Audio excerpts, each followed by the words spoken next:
Hey everybody, let's talk about how to fix Kayak no results showing. So if Kayak is failing to show search results, you can quickly resolve the issue by clearing your browser's cookies and cache, disabling ad blockers or VPNs, or testing an incognito window. Now, on the mobile app, what you can do is just go to your Google Play Store or Apple Play Store and then find Kayak.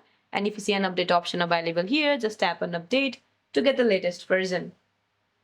Now the next what you can do is a network reset. You can just simply toggle your airplane mode on and off or switch from your local Wi-Fi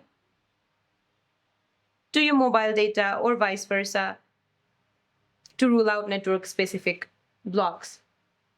Now the next what you can do is reinstall the app. If the app is freezing or stalling during loading screens, just uninstall and reinstall the Kayak app in your device.